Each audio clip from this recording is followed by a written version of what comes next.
Berjumpa kembali di channel Tumbuh Besar. Kali ini kita akan membahas mengenai cara dropship di Tokopedia.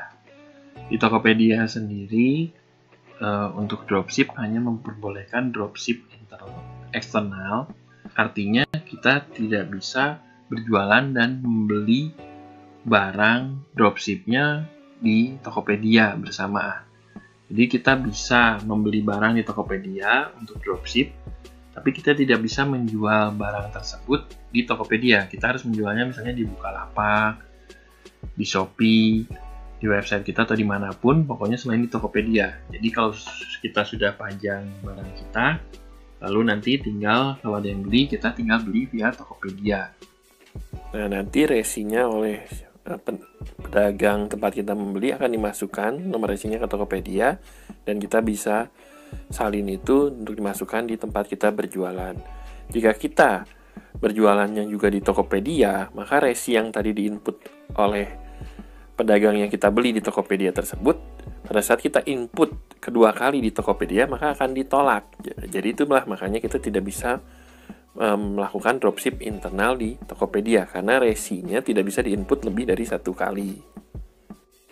Untuk mulai berjualan, berarti kita bisa mulai mencari barang yang ingin kita jual. Kita bisa search di Tokopedia, ataupun di halaman awal, jika ada yang cocok bisa kita klik.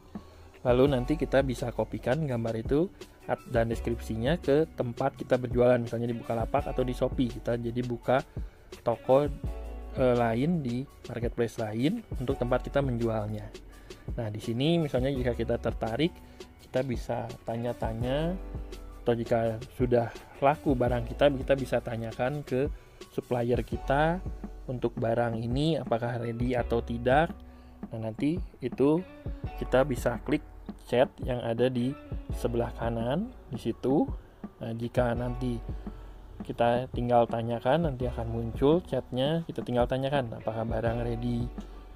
Nah, setelah kita tanyakan, kita tinggal menunggu jawaban dari supplier tersebut.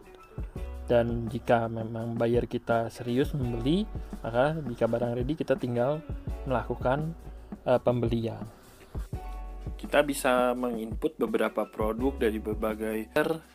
Nah, nanti jika sudah ada yang ingin melakukan pembelian, kita bisa masuk kembali ke Tokopedia. Misalnya kita bisa klik yang barang yang terakhir dilihat, misalnya itu yang ingin kita beli, kita klik. Lalu kita akan diarahkan ke halaman produk tersebut. Dan di sini kita akan membeli untuk knockbox tempat ampas kopi. Di sini kita pastikan bahwa betul ini yang akan kita beli dari supplier tersebut. Nah, lalu setelah itu kita langsung klik beli. Nah, misalnya kita ingin membeli satu, lalu kita klik beli. Nah, di sini yang kita masukkan adalah alamat dari konsumen kita yang melakukan pembelian, karena kita sistemnya dropship. Jadi nanti barang akan langsung dikirim ke konsumen kita. Jadi kita tuliskan alamat, semua detail tentang konsumen kita di sini. Nah, di sini yang harus kita perhatikan, kita harus klik durasi, lalu pengiriman. Nah, di sini kita harus pilih misalnya yang regular atau kargo. Kita pilih di sini yang regular. Nah, nanti di situ kita harus perhatikan bahwa di situ ada bagian dropship, itu dropshipper itu harus kita checklist. Kalau kita tidak checklist, biasanya nanti akan dikirim dari nanti dengan nama toko tempat kita membeli. Tapi kalau kita checklist dropshippernya, nanti akan dikirim berdasarkan nama pengirim yang kita tulis di sini, yaitu nama toko kita dan nomor telepon kita. Jadi pembeli akan menganggap bahwa barang ini dikirim oleh kita. Dia tidak tahu itu sebenarnya dikirim oleh supplier kita, oleh toko yang tempat kita membeli ini. Dia hanya tahu itu dikirim oleh kita. Misalnya di sini nama tokonya Tumbuh Besar. Lalu di sini kita setelah selesai kita bisa pilih pembayaran di sini. Total tagihannya nanti akan muncul di sini. Jadi kita harus memperhitungkan untuk harga jual kita di toko kita. Nanti kita harus memperhitungkan harga beli kita dan juga ongkos kirimnya. Jadi kita harus memperhitungkan, misalnya kita jual dengan harga 165.000, 170.000, pokoknya sesuai dengan keuntungan yang masih kita dapatkan.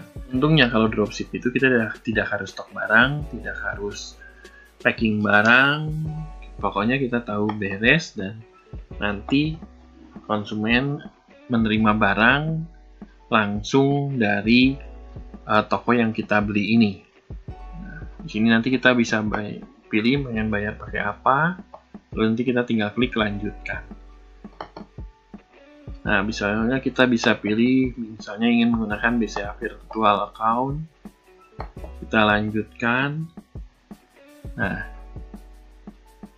lalu nanti kita bisa klik bayar menggunakan BCA Virtual Account. Lalu di sini nanti akan keluar tagihannya. Nah, di sini sudah keluar. Kita harus menyelesaikan pembayaran ini.